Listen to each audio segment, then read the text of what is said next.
Hey guys, it's Gabby. Welcome back to my channel. Today I just want to talk about my experience in college and what that's been like for me these past few years. So, first and foremost, before I jump into that, please remember to like, comment, subscribe, and share. Hit that notification bell so you can get updates on every time I upload. Well, okay, so when I was applying to college, I had a lot of fears, as does every student. I had a lot of fears about just what it was going to be like for me, what my experiences were going to be like, especially because this was a new environment for me and I didn't really know what to expect. And when I first started, we had a great team. Now, first and foremost, let me add that whatever I say in this video today, I am not bashing my school. I'm not bashing the people that work there currently, nor the people that have worked there previously. I'm not here to do that because that's not what I'm about. So now that we've got that out the way, when I first started, we had a really great team of people. The director of accommodations was amazing, and her and I are good friends to this day. She left, but we will get into that in a little bit. So anyways, we both started out the same time, and sorry, I don't know who is playing music outside. But anyways, so when she started out, it was the same time I was starting out, and so I was always in her office because, one, I isolated myself for almost 2 years on campus because I just had this fear that I wasn't going to be accepted, that I wasn't going to feel like I was fitting in. And I didn't want people to be like, oh, look, there's a blind girl. Like, we don't know what to do. How do we approach her? How do we talk to her? And I just didn't want to deal with that, especially first starting out. I had those fears still going on, and so when I was starting out, I would be in her office all the time, and because I was always there, that's kind of what helped our friendship to grow and for us to bond more, because I was spending a lot of time with her. And at the time, the dean had worked in the same office with her, and so I was really close to both of them, as well as the dean's receptionist, who's also my friend. I was there often, and eventually, the dean, the year after, the dean ended up moving to another office and all that stuff. But for that first year, her and I, the director of accommodations, we would find new ways to really work with my professors, because there was one, I think it was just one of them, that gave me a hard time. He didn't understand that these are accommodations that I had. I went through a lot of just different issues because I was in class one day, and he was like, okay, so we're gonna be doing something with eye contact. And I'm sitting here like, sir, I'm sorry, did you say eye contact? Because that's not going to work for me. So I was mad, because by this point, we were already working with him so that he remembered that I had these accommodations. It's not like I never sent out an accommodation letter at the beginning of the year, because her and I would work together. I'm going to not say her name, so yeah. But we would work together to figure out okay, what do we need to do and all that stuff, right? So I sent out these accommodation letters, and I made sure that after every single class, I walked up to the professor, I introduced myself, because especially if it was a bigger class, I wanted them to know, hey, this is me. I'm going to be taking your class. I emailed you. I would always make sure that I communicated with them so that they knew that, okay, at least we know what to expect and what we have to work with.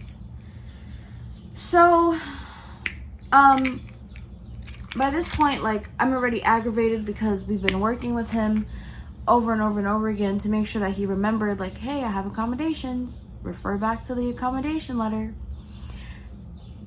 So in class, after this happened, I walked into the office and I was like, so mad. I'm like, he wanted me to use eye contact in class. Now, that's not even the worst part about the whole thing. The worst part about the whole thing is the fact that I'm sitting there and I'm like, you know, okay, I'm like going along with whatever's going on. And he comes up to me, he's like, do you want to try making eye contact with the class? And I was like, sir. I pointed to my eyes and I was like, sir, do you really think that that's possible for me? And he's like, no, just come on, you could try. I'm like, do you think that me getting up and standing in front of the class is magically going to make me be able to see them? Because that's not how this works. So anyways, I told the accommodations and the director of the OAA, I told her, like, this is what happened, and her and I, like, we had a good bond already. So I was just like, I'm so mad. This is ridiculous. How many times do I have to keep doing this? And she was like, I know, and I'm sorry that this is what's happening. And I just felt like with her, you know, I was able to be like open and talk about things that were bothering me and really express when things weren't going well, and especially whether it was in school or whether it was just things I was dealing with. I had that freedom to be able to talk to her about it, and I appreciated that because, you know, I was isolated. I didn't have friends in school to turn to be like, so this is what happened to me today. I'm really sad about it. Want to go get like Starbucks?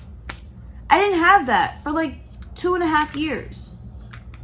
And I was grateful that me and her both started out at the same time. So we were both trying to figure things out. And, you know, when we were first starting, I was really scared because I'm like, what if she doesn't know what she's doing?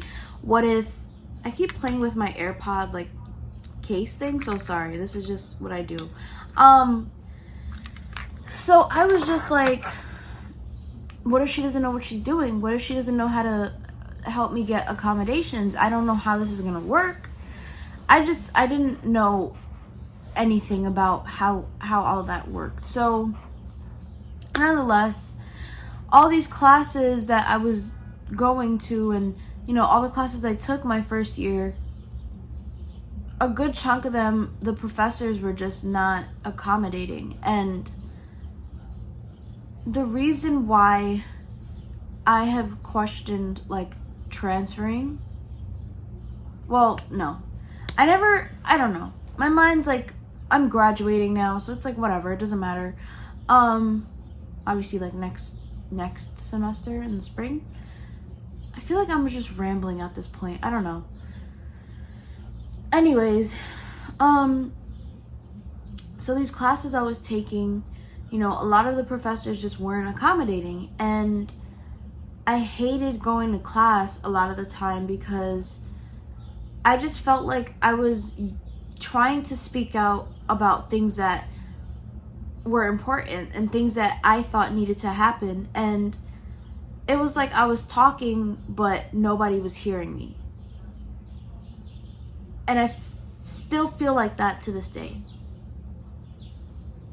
So a year went by, I'm done with freshman year, whatever, we're moving on to sophomore year, and it's like this pattern just continued to happen. It happened my first semester of sophomore year, it happened the last semester of sophomore year, and so my first semester of junior year is when our director left because she got a job somewhere else, and, you know, it was a lot better for her. And I was really sad because at this point, like, we were really close, you know, because I was so isolated for so long.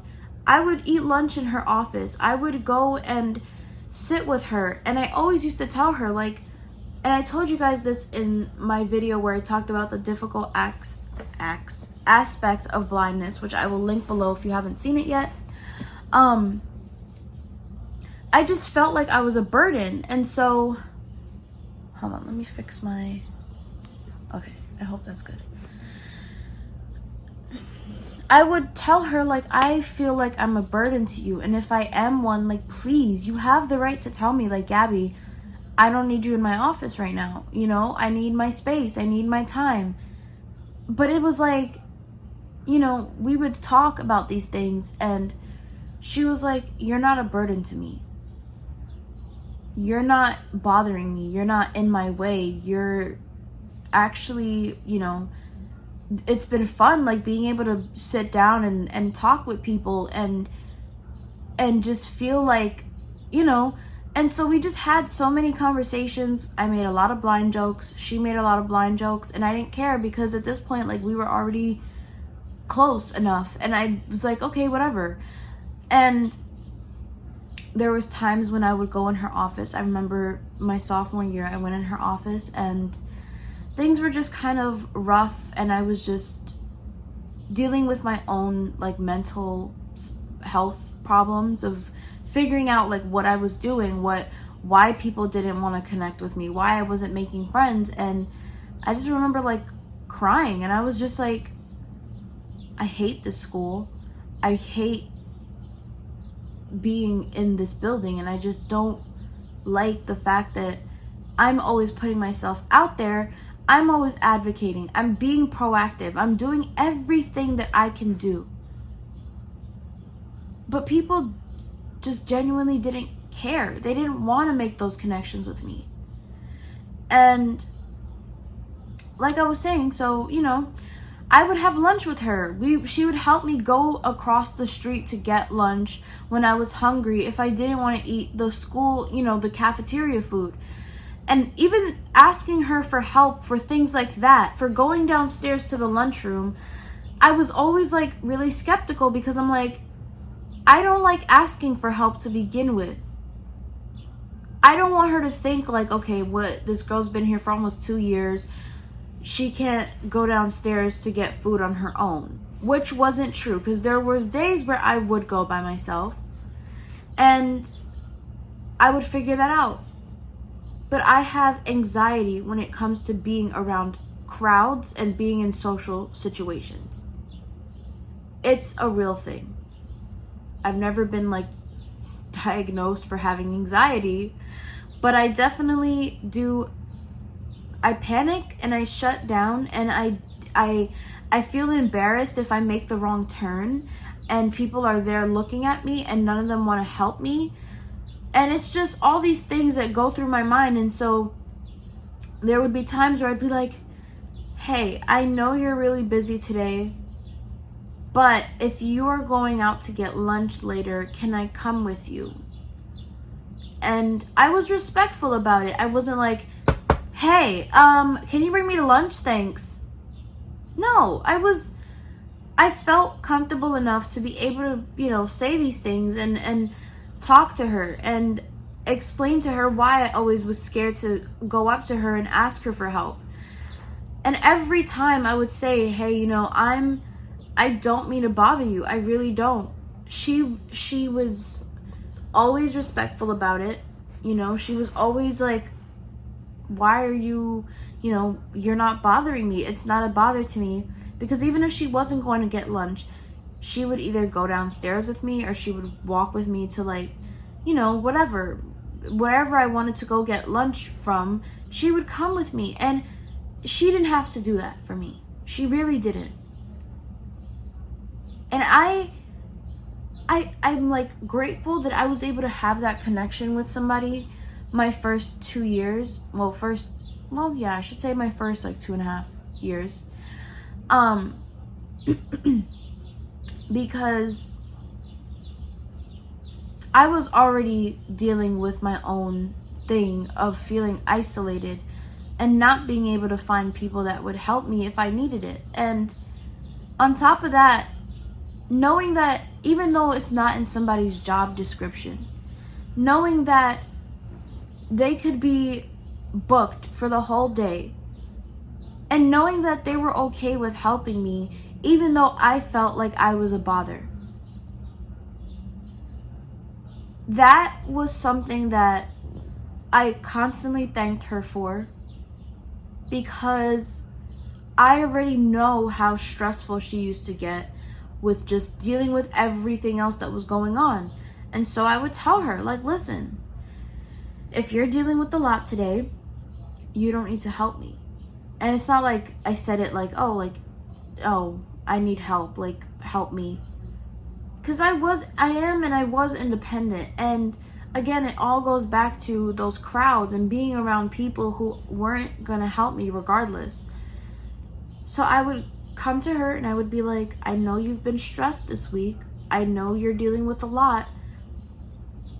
So, even if I would ask her for help to get to the cafeteria or to go across the street, I would just say, like, listen, if you can't help me, if you can't, walk with me today, that's fine. You can always tell me no. Like, you don't have to say yes all the time. And she would say no sometimes, like, she would be like, hey, I have a student in 10 minutes. I will see if I can help you when I'm done, but I don't know how long the meeting's going to take. And if that was the case, like, I was fine. I would go and, figure it out on my own. And again, like I said, I was I was able to navigate the cafeteria on my own. It's just about being around crowds, especially when you've been isolated for so long. So, that year, again, I still dealt with unaccommodating professors. And my first semester of junior year, she moved and she left back in November. And I was really, really sad, and I cried a lot. And it was just, that was rude, whoever just did that outside. I felt emotional because I'm like, no, I'm not gonna cry. I'm telling you, I'm not doing it. You have been there for me more than you ever know. You have been there when you didn't have to be there for me. You did so much to help me, and as much as I thought that I was bothering you and being a burden, and of course, like, even though she said I wasn't, I still had this idea in my mind, like, she's probably secretly going this, which is annoying me today, and I don't want to deal with it. But I was just like, you will never understand the impact that you had on me. And I'm going to switch to another subject now because I'm getting all teary-eyed. It's fine. I'm not crying. You're crying. But no, she was just someone that I could always turn to, along with, the other person that's in my school that I'm close to. She was just somebody that I knew I could always turn to. And somebody who was there for me, like I said, even when they didn't have to be. There was so many opportunities for her to turn me away and be like, you can't sit in my office today. I can't help you today. You're bothering me. And she was always so respectful about it. And so when she was leaving, I got really sad, but I was really happy for her because I'm like, you deserve so much better than what you're getting here.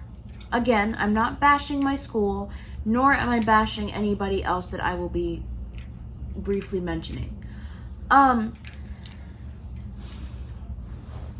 I was like, you deserve so much more. You have to do whatever you feel like you need to do. And whatever that means, like, I support you because no matter what, like, you always supported me and everything that I wanted to do, anything that I was passionate about, And so for a while I didn't have anybody to work with for accommodations. I mean, there was one person, but they were really busy with other stuff. And I think it was back in excuse me, that was rude. I think it was back in maybe December, I want to say. No, I don't know. I think it was like towards the end of November, maybe beginning of December. I really don't know. We ended up getting a new assistant director for accommodations. And it was just different for me. It was a different experience. And again, like, you're not going to vibe with everybody. Not that I don't like her, but you're not going to vibe with everybody the same way that you may have vibed with somebody else, you know? But I just felt like, and I still do, I just felt like I was, again, screaming and nobody was hearing me. And again, like, she was new, you know? So I didn't expect her to understand fully, like, what was going on and, like, all this stuff. But at the same time, if you are somebody who is going into a job having to do with helping people with accommodations, you should have some knowledge on how to go about doing that, you know? And again, like, she was new, so I wasn't trying to, and again, I'm not trying to say that she's not good at what she does, but it was a switch for me because I saw how passionate the first person was about their job. I was able to witness, like, all the things that went on. And in this situation, it was like, I could pick up immediately, like, okay, this person doesn't really feel the same way about their job, you know? And so it's been a roller coaster ride trying to get accommodations at my school. Guys, it made me cry because this is a school that prides themselves on helping everybody and embracing everybody. And for a long time, and still to this day, I really don't feel like I've ever fit in. I've never felt like I fit in. No matter if I made a couple of friends, nothing. I've just never fit in. And for me, it's just been hard because, and I said this in my last video, which again I'll link below, I have been using my voice, going to, meet with professors, meet with faculty, whatever I need to do. And it still seems like, to me, nothing is being done. I've had to have my brother come up to my school once because a professor slammed the door in my face twice. And nobody, really tried to do anything about it at all. No matter if they said that they did. And so my brother came up to the school and we sat in the office and he was like, this is the first time I've ever seen my sister come to me feeling upset and feeling like she's not getting what she needs. And he was just like, I don't understand, why that's happening. Why is her professor not accommodating her? And it's just been, it honestly makes me feel burnt out by the end of each semester. Just because all semester I'm running around, going to offices, sending emails, trying to schedule appointments to meet with faculty and professors, trying to advocate in any and every way that I know how to. And by the end of the semester, when things are still not done, I am like, well, what did I really do all of this for? Because if you're not going to make a change for me, and again, I'm not being like, oh, poor Gabby, she is, all this stuff, poor blind girl. But if you're not going to make accommodations for a student who's already blind and going to your school, well, I wish you the best of luck when you get another student or another couple of students that come to that school after I graduate.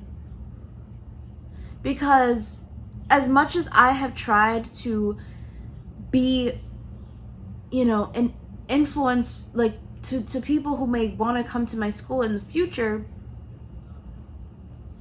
it makes me feel like I failed because of the fact that things are still not being done. That's not to That's not to say that my school isn't a good school. It's just that people are not trying their best. You say that you are, but there's no end result. The end result always goes back to what it was at the beginning.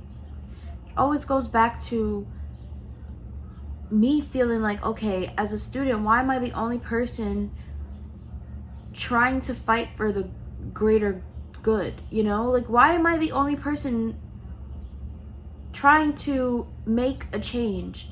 And yes, this is not to say that people have not been trying, but if you're really passionate about your job and you're passionate about helping people, especially students with accommodations, because I'm not the only person in that school who has accommodations. I'm just the only blind student in that school. But there are other students who have other disabilities, whether it's visible or not. And if you can't help those people, how are you going to be able to help people who come to that school in the future? It always boggles my mind because I have been passionate about disability advocacy. I've been passionate about fighting for what I believe needs to be done and fighting for what I believe in. And as much as I am a part of this blind community and I'm a part of whatever, I'm only one person. I don't represent everybody because everybody has their own battles. Everybody is faced with their own struggles. Now, I really hope that by the time I graduate, there's a way for us to turn everything around, get better training for professors who are rude, to students, because there should be no reason why a professor should ever slam the door in any student's face. And train them. Explain to them how to accommodate their students, whether that's a visible disability or an invisible disability. Nonetheless, that student still requires accommodations. I wanted to share my experience because I've, never really spoke about it on YouTube. I've only told a couple of people, and I really wanted to sit down and explain to you my journey through college these past couple of years. Because I felt like it was important to talk about. And I know that there's other people out there who may be struggling with the same thing. And once I believe that something is wrong, I will climb that ladder up to whoever I need to talk to. Whether that's the president of the school, whether that's the chair of a department, whatever that is, I will do that. And I have done that. But I want my school to do better. I'm not here to talk bad about my school. I'm not here to talk bad about anybody who works at my school. I'm not talking about them in a negative way. I'm just saying that these are my personal experiences, things that I have noticed over the past years, things that I want to see change. If you can make a change for the smallest of things, like, I don't know, the athletics department, or like, something about like the more like the communications or anything like that, those types of departments, why not fight for other things? And there have been professors who I will mention here that have been a lot more rude to me. I've had one yell at me, but I spoke back and I didn't care. I've heard about professors who said that, oh, those with accommodations are slow. They require extra help. And that they don't want to help them. You know why these professors are saying these things? It's because they haven't been trained the right way. They haven't been taught how to properly help people. How to properly discuss things like this with people. Now, when you're filling out like all this stuff about accommodations, I think there was a part where it was like, do you want your professors to know that you have accommodations? And I'm like, yes. But it's like, it still doesn't change anything. And I'm not sitting here saying that I need special treatment, because I really don't. That's not what this means. I'm not saying that, oh, I need you to cater to me and to do all this stuff for me, because that's not the case. But I know that there have been other students in my school who have felt the same way that I have felt, who have fought so hard and have never received the proper accommodations, the proper help in general that they've needed. And I think that that's sad. If you're a school that prides yourself on building up a community and really feeling like people can be themselves, you're still isolating people, because people do feel like they can't be themselves. People have been isolated. I've seen students who have come in who have done what I've done these past few months. Well, I should say over this past like year or whatever you want to call it, that the new assistant director has been here. They've been in that office working, isolating themselves, because it's hard. It's hard when you are fighting for everything that you feel needs to be accomplished. And again, please know, I am not sitting here saying that I need you to baby me or pity me or cater to me or any of this. I'm not saying that. But it's made me sad because we still haven't done anything to change. So, I wanted to share, I need to yawn again and I don't want to on camera, so I just held it back. I just wanted to share this with you guys.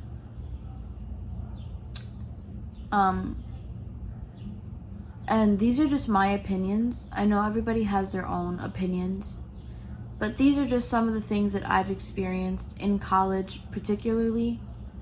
I will do another video at some point talking about like high school and just school in general and what that was like for me. But as of right now, this is what I wanted to talk about, and I really hope that you guys understand that this is not a way for me to talk down on anybody, talk down on my school, or be rude or any of that, or to make people think that I'm expecting them to cater me and treat me differently. These were just my thoughts. These were my experiences, things that I'm still struggling with. So I'm sure some of you might be able to connect with this. And if you are somebody who has been struggling with getting what you need, comment down below. I can try to figure out if there's resources that I have found that have helped me, but as of right now, there aren't really any. But I would love to hear some of your stories in the comments. So yeah, just, let me know what you guys think. Remember to share, like, comment, and subscribe. And I will see you in the next video. Bye, you guys.